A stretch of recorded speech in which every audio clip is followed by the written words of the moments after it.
Okay, so this is my third attempt at making this video. It has just not worked out for me at all.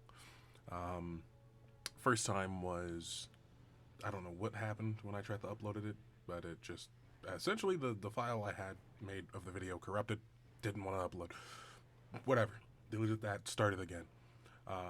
Same thing happened, so I had to refilm and hopefully use different footage and, see if that worked. Hopefully it did. If it didn't, now this is gonna suck and this might not happen. I don't know what's going on. Maybe the video is getting flagged, something is getting taken down. I don't know. Whatever. Beyond me at this point. We'll see if this works, and hopefully it does. If you couldn't tell, this is Darktide.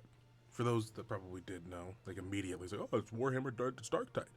For those of you that didn't know, this is Darktide.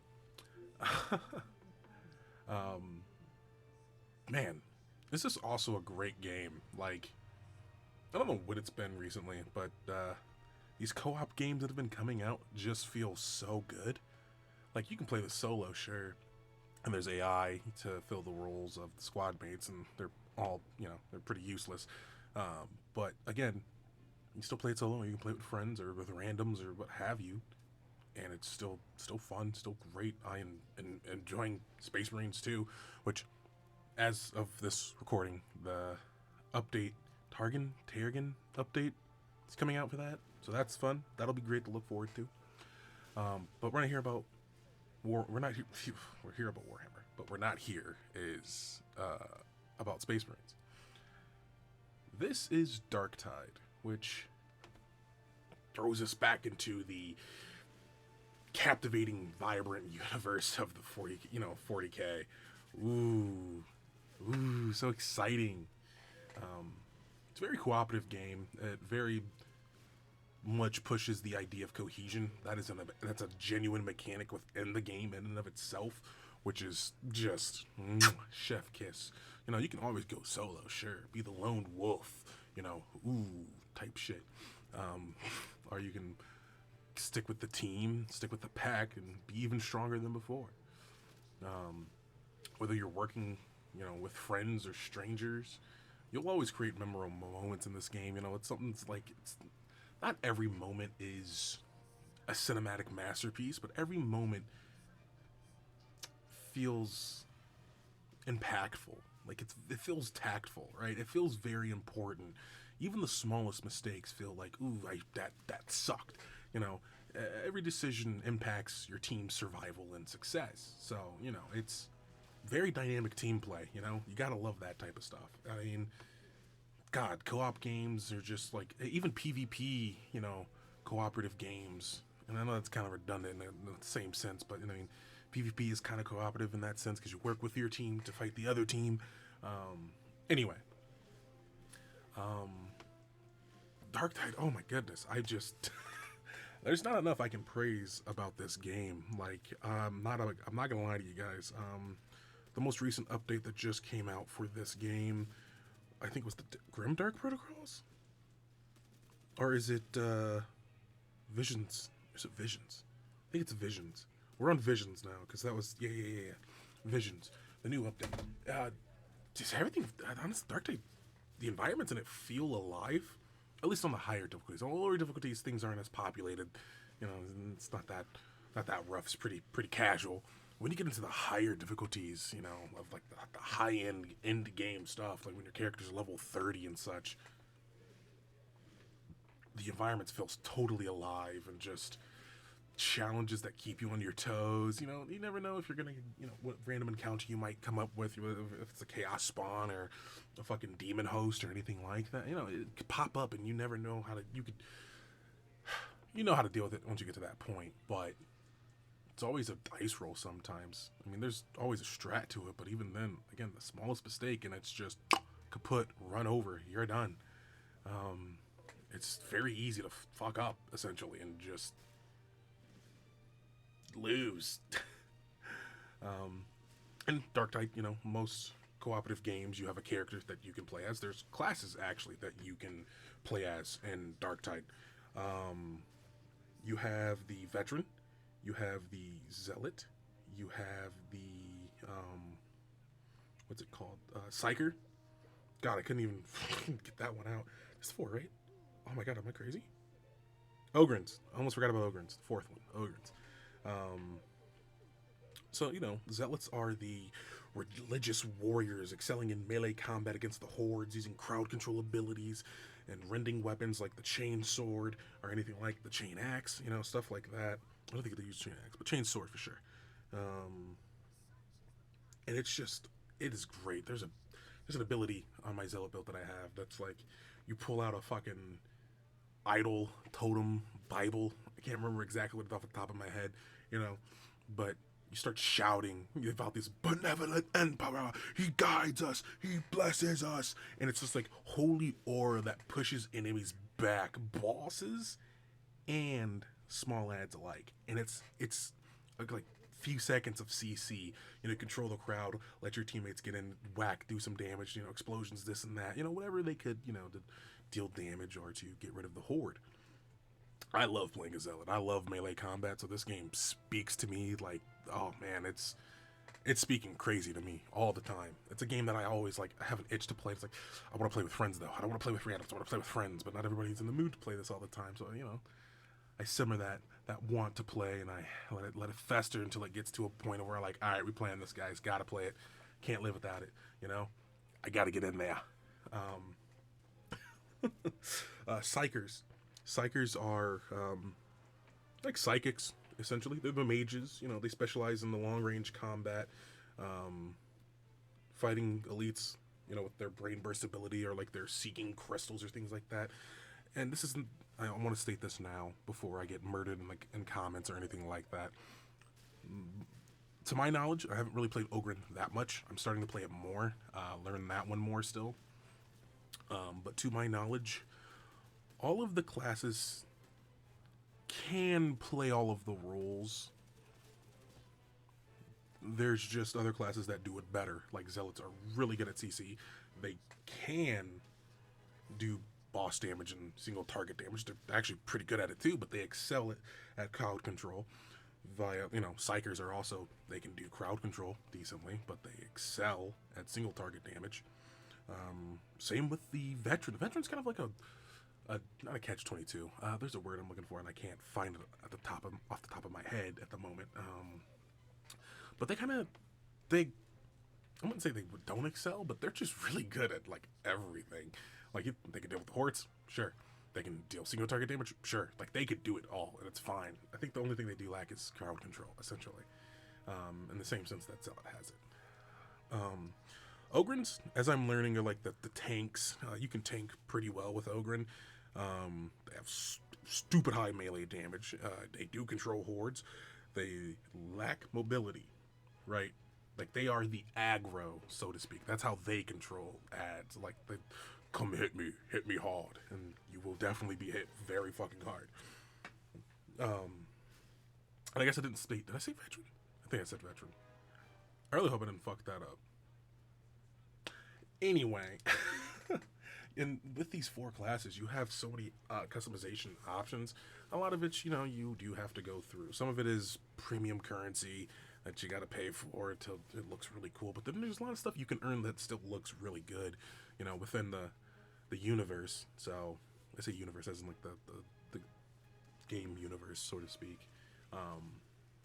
We can still make yourself look nice earning this in-game currency to buy these cosmetics and things like that you might want, but you have a pretty good sense of customization for your character even before getting to the point of like playing Barbie dress up. Like you can legitimately customize the face, the hair, you know, anything of that nature that you would want to. And there's some pretty good options out there. I know I made my my zealot. It's pretty basic zealot, you know, pretty basic guy.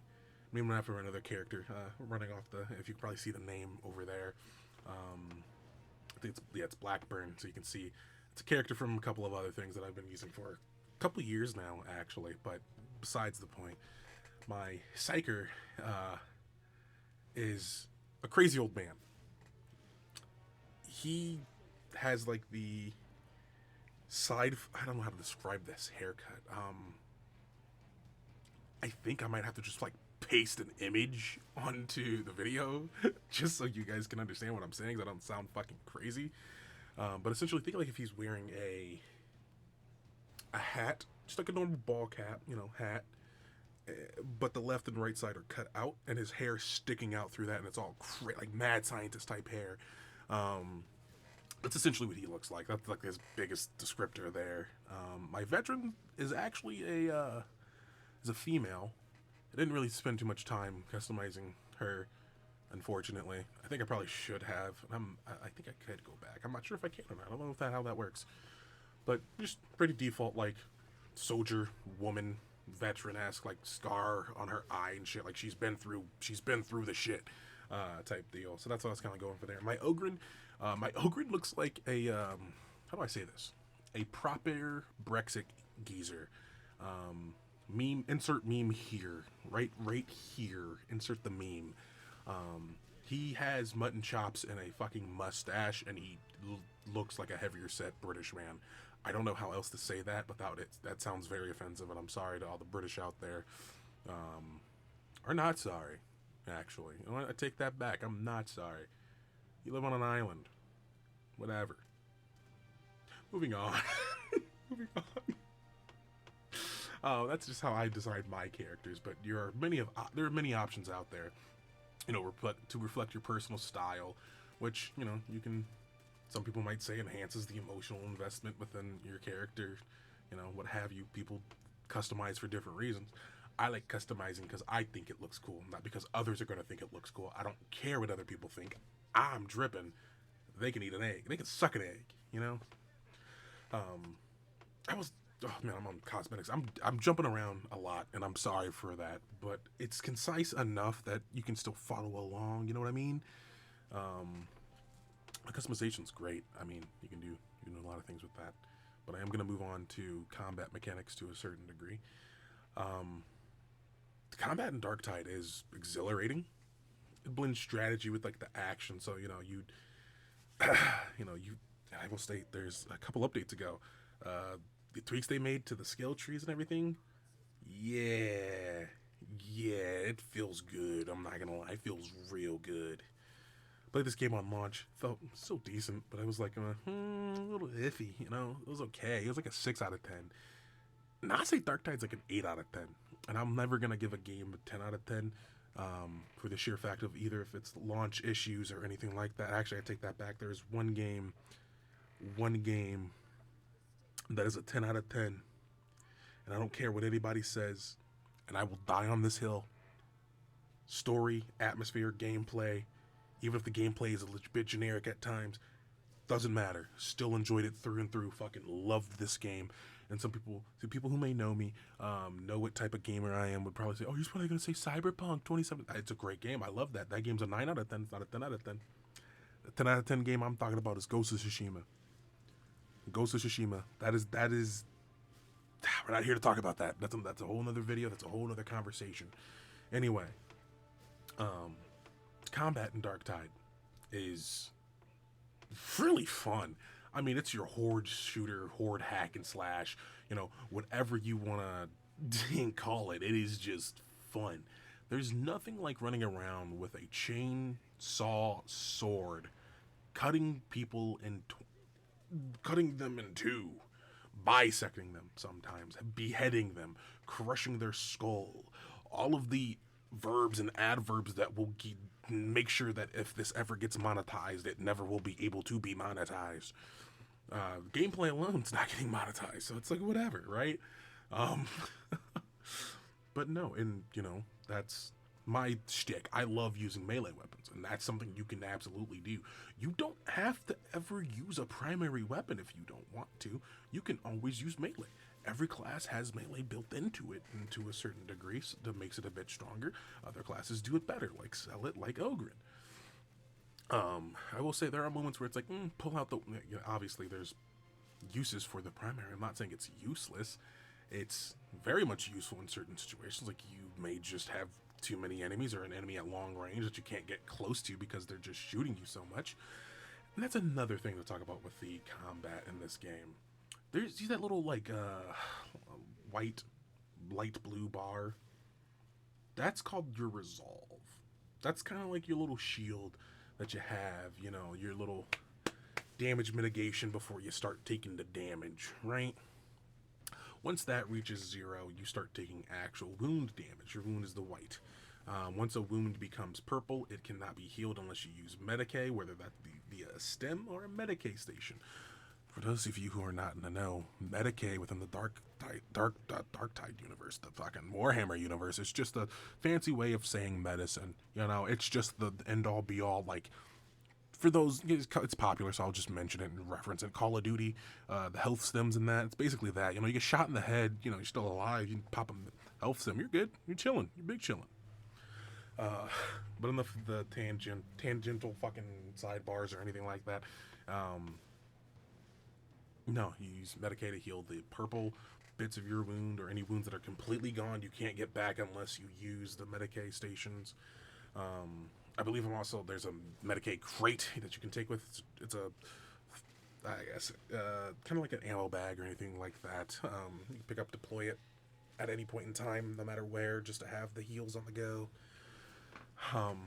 Taking cover is a pretty important thing when you're engaging enemies at a longer range, because as you can see, you get fucked up pretty easily, right? You know, you're not built to take bullets. You may be wearing armor, but you're not invincible, man. Bullets still hurt. Lasguns still hurt. You know, you're not a space marine. You can't just tank it, you know?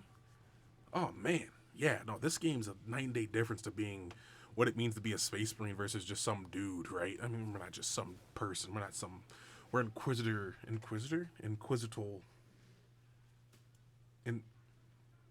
Man, really wish I knew how to speak English. Man, it'd be a very useful skill. I don't know why I can't think of the name of what we usually are. It's right on the tip of my tongue, and I promise you I'm gonna get it. Inquisitorial. There it is. I found it. I got it. Inquisitorial. We are inquisitorial agents within this game. So, you know, we're a cut above the normal, cannon fodder, right? But we're still cannon fodder, all things considered, right? We're just people. You know, we're just humans, right? But, you know, it was man made in God's image, not these dirty fucking chaos freaks, these heretics. These games get me to a mood. I'm not gonna lie. Space racism, as the internet has lovingly called it. But no, yeah, there's a night and day difference between being in a fucking whatever the fuck that's made out of. I'm still not there in that lore bit yet. Kind of took a break on trying to figure out the lore for a bit. You know, there's other things coming up that I'm trying to make sure I get fresh in the mind and keep fresh. Warhammer lore takes up a lot of storage, if you know what I mean, right? There's a lot of it. But yeah, essentially these giant walking tanks that are superhuman strength, reflexes, ability, and all that, mowing through fucking Tyrann is like nothing. Darktide's a whole different game. This is a whole different ballpark. Ballpark. Well, it's still, you know, some strategy is involved, like it is in Space Marine 2. Not nearly as much strategy is needed in Space Marine 2. I'm not gonna lie to you. You can pretty much brute force your way through a lot of the encounters in that game. This game you can too in the lower difficulties. Once you get to the higher difficulties, yeah, you really gotta start thinking. You really gotta start maneuvering like a true fucking inquisitorial agent. Yeah, that's right. I said the word properly the first time that time. But no, it's legitimately night and day difference, and I like that. I like that this really puts you into the world. Like, you're just a person that has to go out on these missions to prove themselves, and you keep doing it. And the hope is that you'll either absolve yourself of your sins or you'll fucking die. Either way, the Empire gets rid of a problem, right? Man, that was a lot to say about that, and still didn't even cover the mechanics. Are you fucking kidding me? Anyway, taking cover, right? That's where I was at. Taking cover is very important with engaging targets at long range, or just targets that have, any sort of automatic weaponry, or a sniper or anything like that. just so you don't really get fucked up too badly. That's where having other classes come around you really, you know, diversifying your team really comes into play there. Again, the whole strategy aspect. You never, you know, you get to see some mission information about, oh, you know, there's going to be an overwhelming number of dogs or more snipers than normal, right? So you might change up your play style a little bit, considering that, you know, people take a look at that. For the true gamers out there, like myself, I don't look at none of that. I look at none of that shit. I don't care. I go in as a zealot and I cleanse the whole mission. Mission is cleansed. We win. We get the fuck out of there. Doesn't matter if there's more dogs. Doesn't matter if there's more snipers or whatever over amount of specials. Regardless, the Emperor protects and we will get through that mission. I guarantee you that. With that being said, it doesn't always work out that way. Disclaimer. So in terms of the story, as I said, we play as inquisitorial agents. That's not the initial bit of, you know, where we are. We start off as, you know, you can choose your whatever background you choose. You can choose how you came into being arrested, essentially, being tried for this. How do I say this?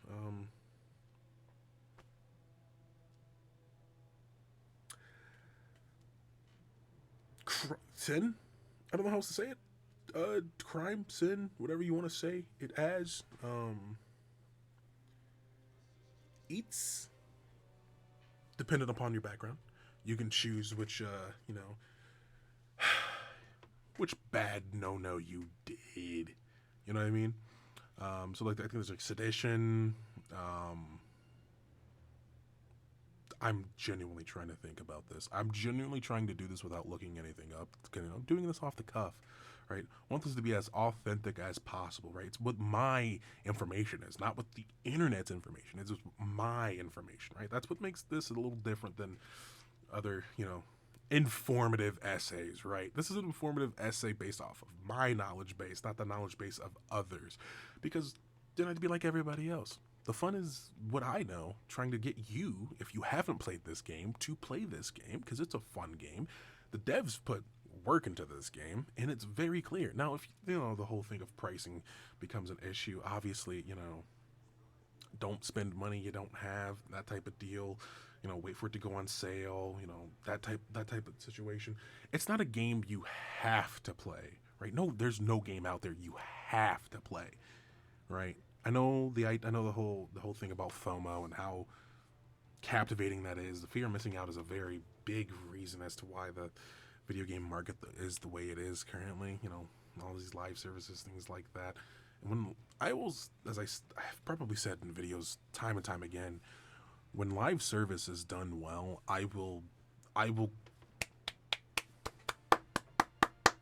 clap my hand at that. I give them the applause. I give them my time. I give them my money. They give me the entertainment because it's there, and I want to see more of it. It's rewarding the good behavior, right? And not rewarding the bad behavior.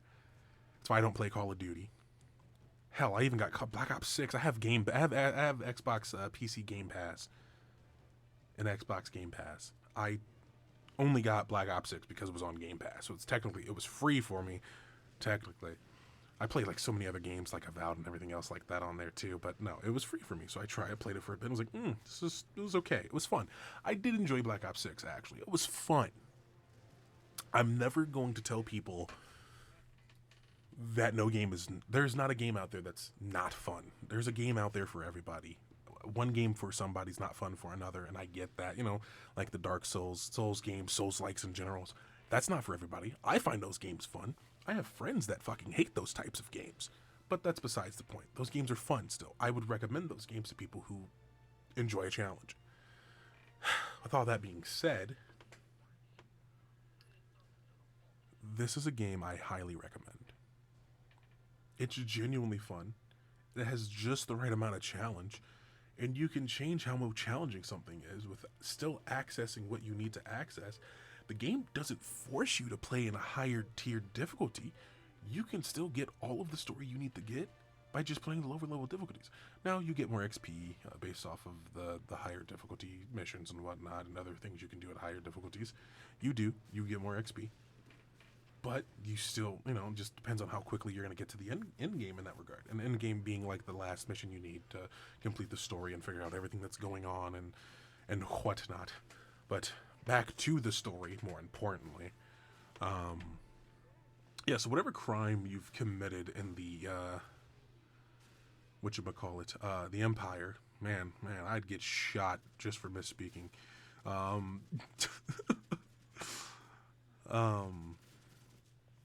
But yeah, so, whatever crime you commit, that's what you're there for.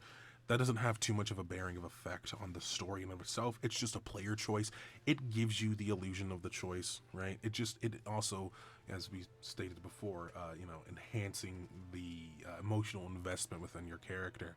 You made this character. This character is typically when people create custom characters, they are reflections of themselves in some regard, or just wholly just fantasies of like, I would love to be this evil guy that did all this bad shit, but I'm on the end, real life, I'm an okay person, I'm a good person, that type of deal, what have you. But regardless, whatever you choose, it doesn't have too big of a bearing of effect on the story. You get attacked by chaos forces, and you're essentially the big prison guard there. Her name starts with Zola or something like that. She gets injured, and you make your way helping her and yourself at the same time to get off this ship because Chaos is attacking it. And if little known fact, Chaos don't play around. They don't take prisoners. They will fuck you up. That is, by and large, the biggest reason why you would want to get the fuck out of Dodge. So yeah, get the fuck out of Dodge. But truly, because it's typically given that people are charged within the Empire for crimes that they necessarily didn't really commit, more so slights against their COs or anything like that in that nature, or any perceived crimes, you know what I mean? It's very much that type of authoritarian type of system, right? So it's like, no, I'm not a bad person. I'm here to help you, and I want to serve the Empire. I want to serve the Emperor, So you get recommended to become an inquisitorial agent, and through this, you have to undertake missions, progressively getting more difficult as you become more skilled and more well equipped, or just well equipped. You decide down below if I fucked up grammatically. When you become well equipped, going forward, each time improving your reputation with the Inquisitor on board, to prove yourself a true servant of the Emperor and the Empire in and of itself, for humankind, for mankind. Sorry, I got distracted by the gameplay for a second. Sorry, it's really enticing, and it's giving me that itch. I want to play again. So yeah, you go through a bunch of those missions. Each one's like, and it goes to 5. It's in ranges of 5, I believe. And there's a cutscene. You go to the fucking Oblitarum or whatever it's called, and you get talked to, and they give you an update on things, where they're at, that type of deal, where you're at, that type of deal. Your level of trust is what the level is called, and everything culminates once you reach max level, which is level 30. Level 30 trust. You get this cutscene that plays out, and it's you and somebody else who's also an inquisitorial agent, because the entire time they're looking for a mole on the ship. I didn't specify that. I should have said that. There's a mole on the ship, on the Morning Star, which is the operating ship of operations, which you deploy from and everything like that.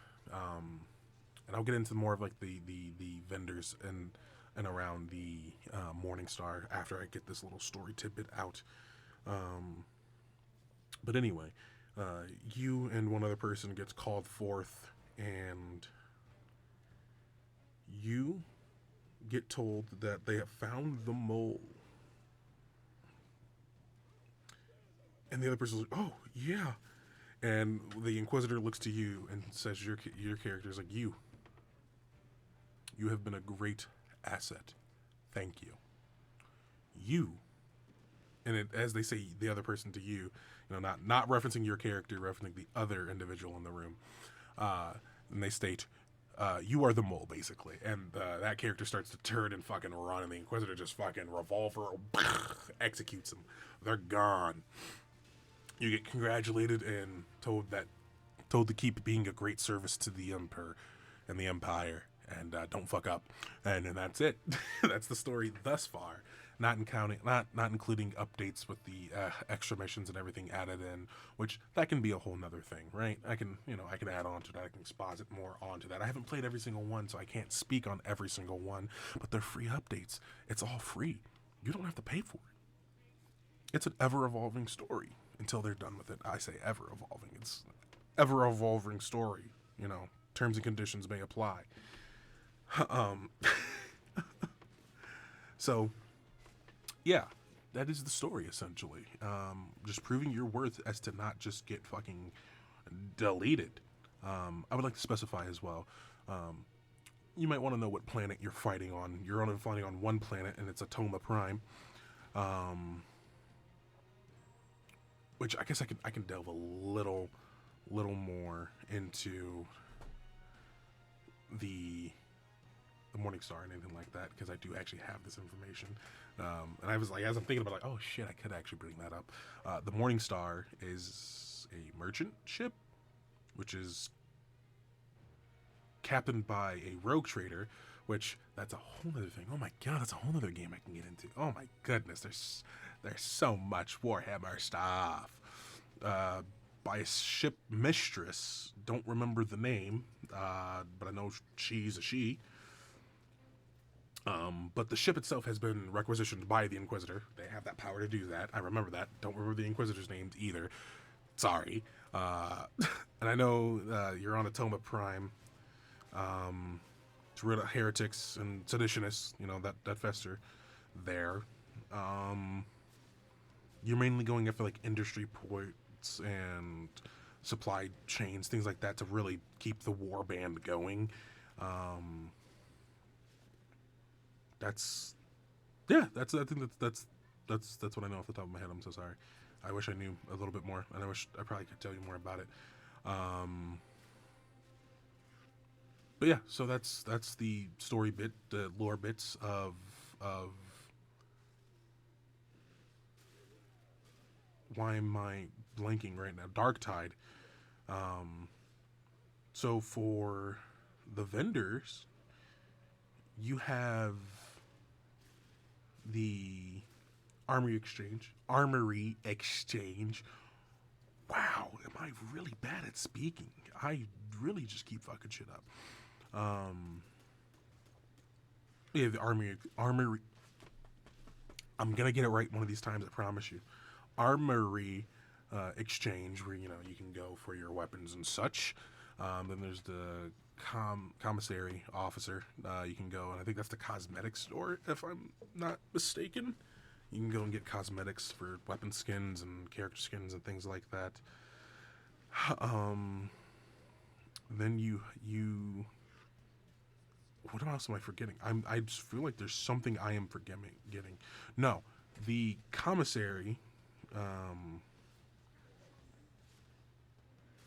Why am I'm sorry. I'm just blanking.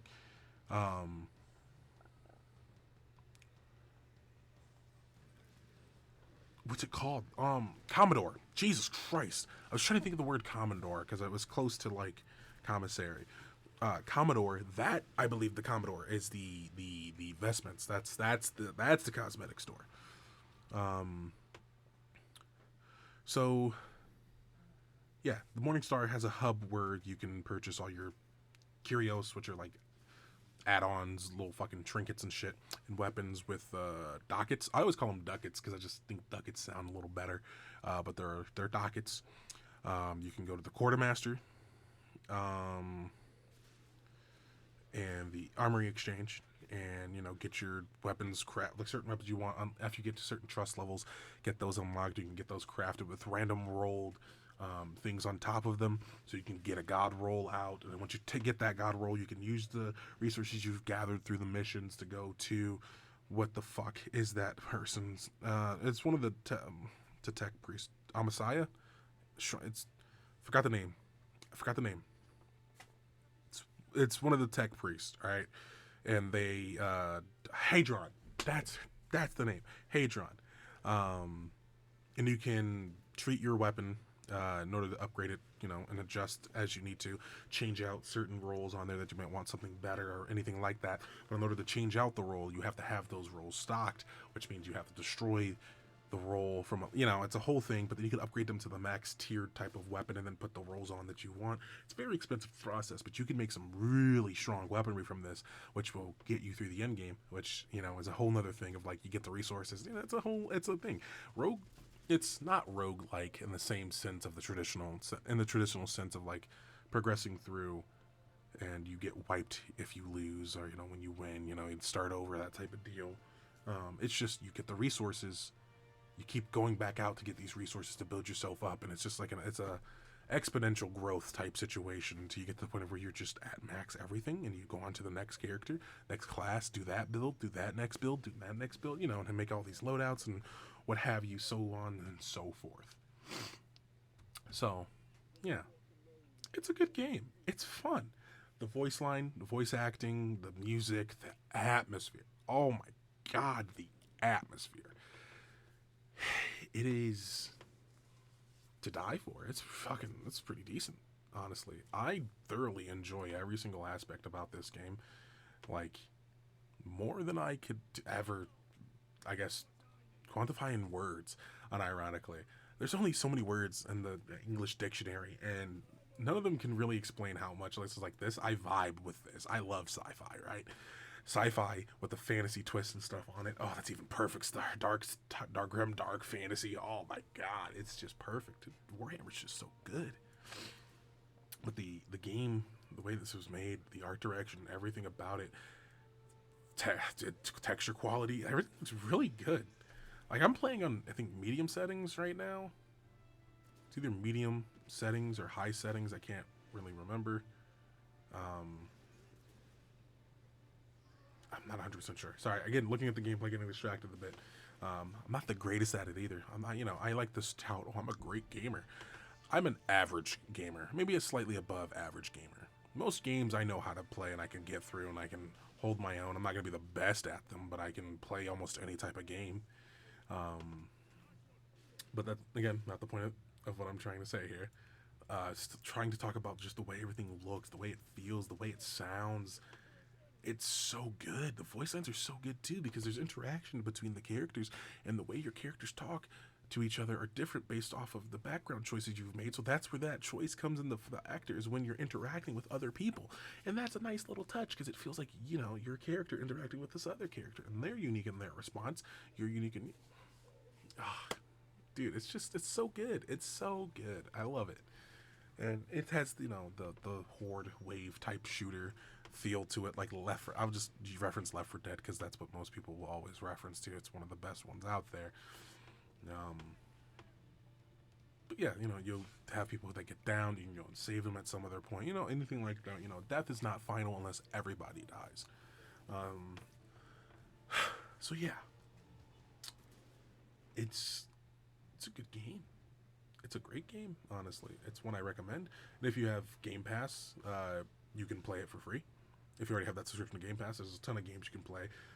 You should make Darktide one of them. Warhammer 40k Darktide is a game that is fun to play. Even if you're playing by yourself, even if you're playing with randoms, it could be a little frustrating, communications, things like that. Playing it with friends is phenomenal. It's one of these games that I will, like, if I want to play, I'm like, hey, you guys want to play? And they're like, yep, and then we're playing it. We're playing it for at least an hour. Playing it for an hour is not a lot at all. No, but when a mission takes like 20 minutes, 30 minutes, so you get 2 to 3 missions in. That's a lot. That's a lot of game to play, and it might not be all the time, but if it's a weekend, oh boy, we can get a lot more done. But yeah, it's great. I mean, just talking about the replayability, going back to talk about the replayability, dynamic missions with ever-changing enemy encounters. No two games are ever the same. To a degree, there's the daily missions that you can do. That's going to be the same. But otherwise, it's like there's always something that's a little different every time. Not necessarily in each layout, right? Because there's a tile set, right, to certain maps that you're going to be on. So depending on what missions it actually is, and et cetera, et cetera, et cetera. In that regard, yeah, that's going to be the same. But in terms of like the enemies you'll encounter, the best way I can put it, it's like a buffet of chaos. You go back for seconds or thirds and you never get bored of the mayhem. You know, it's one of those games where you can get lost in in playing it and lose track of time. It's one of those games, right? It's pretty fun. It's pretty good. You know, the stunning graphics and fucking, I wouldn't say haunting soundtrack. That's not the right word. I guess it is haunting because it's the Grimdark. That's supposed to be. It'll feel like you've stepped right into like a Warhammer novel. Like that's how I feel sometimes, right? Hearing the music kick in and I'm just fucking. It's so visually striking as you're fucking like just cutting through enemies, blowing their heads off, things like that. It's like, yeah, this is fucking Warhammer. It's pretty good in terms of like the immersion factor. It's decent. I wouldn't say it's over the top, and I don't feel super immersed all the time, but it does like it gives me a different type of immersion, right? It makes me feel so overwhelmed sometimes. It's like, man, this would suck. The Warhammer universe sucks because it's not all sunshine and rainbows. And you know, for people who know the lore for Warhammer, know that yeah, it's fucking never sunshines and rainbows. It's almost never that. So anyway, dude, I feel like even like the older generations of people would enjoy this type of game. It might be a bit faster paced for them, but like even your grandma would be impressed with the graphic fidelity in this, you know. Yeah, I know it's something to say, like, oh, even your grandma might like it, even with her cataracts, ha ha ha. But yeah, no, I think you should, if you're gonna get ready, dive into the madness of this game, because this is gonna be corny. I'm sorry, guys. You won't just play. You'll survive, laugh, maybe even cry a little bit, but only from laughter, of course. I'm sorry. I have talking points, right? And I put a little footnote in there for that one, and I cringed a little hard on saying that. I might cut that actually. Now that I think about it, that was pretty bad. It's pretty bad. Anyway, I'm fresh out of talking points here. I could talk more about the lore. Absolutely could talk more about the lore. But it gets to a point where I don't think that's necessary, right? I can make a whole other lore video on just Warhammer in and of itself and how this ties into the timeline and where it takes place at. You know? So yeah. Even though I could yap for another 30 plus minutes, I'm gonna save your guys' ears on this one and make this a shorter video. So I do thank you for tuning in, listening to me yap for this long, and watching this. I hope you all enjoy, and like, comment, and subscribe. I genuinely enjoy doing this type of stuff. I love using my knowledge base to talk about the games that I play. I want you guys to tell me games that I should play so that I can talk about them, right? Because when I play a game, I do more than just play it, right? I genuinely experience it, because this is how games are made to be experienced, right? They're all trying to sell you on an experience. It's what movies used to do back in the day. They used to try to sell you on an experience. We lost that for a bit, but we're kind of getting back into that with certain movies selling you on experiences rather than just going to watch a movie and critique it and just be oh, it was a bad movie, blah blah blah blah blah. Like, probably gonna get crucified for this, but I enjoyed the Minecraft movie. I did go and see it. It wasn't a good movie by any stretch of the imagination in terms of like the objective way we will measure success in a movie. In that regard, besides like box office, it sold pretty well because people went to go see it, but it was genuinely just a fun experience. It was funny to a degree. It was just one of those movies. It's just like, you know, it's going to be bad, so you go and watch it and it's bad, but that's the whole point. It's good because it's bad. So it's one of those movies. So it's an experience, right? And it does so well in selling you on that experience. Oh, look at this boss get melted, by the way. Not by me, but just by in general. I think I'm playing on medium like third Tertium difficulty, and I can't remember what it's I think it's Malice. Sorry, I'm getting distracted. Squirrel brain. Don't watch that or don't. I may look at it for a second. I'm going to try to find something to yap about. Anyway, fuck. I got distracted again. Fuck. I'm sorry. Squirrel brain. I was wrapping things up, talking about like how I enjoy doing this. Comment down below what games you guys would like to see me play. I'll play them. I'll learn up on them. I'll read up on them. Make sure I know what I'm talking about when I do talk about them. So I'm not coming from a place of ignorance. Because I genuinely do want to know what you guys would like to see more of, less of, that type of deal. Give me feedback, you know, tell me what I can do better. Tell me what I'm doing good already. You know, everything. I love doing this. I do this for free. I do this for fun. I don't expect anything to happen with this. I do want to grow in terms of being and having viewers and things like that. I do definitely want that, and if something comes from that, that's awesome. But if nothing comes from that, at least I know I get to change 20, 30, 40, 50, 100, 1,000 people's days by uploading and having them watch a video that I made, that I took time to put together to show them. It's like showing your parents a little drawing, right? It's like, oh, look what I did. Do you like it? Does it go on the fridge? Yeah. Does it get the like button? Does it go into your likes folder on your YouTube for likes videos? No? Okay, that's all right. I'll just cry myself to sleep. Anyway, this has been another, what are we going to call these? Informative essays. This time on Warhammer 40k Darktide. This is Kaiser Chungus, signing off. Ciao.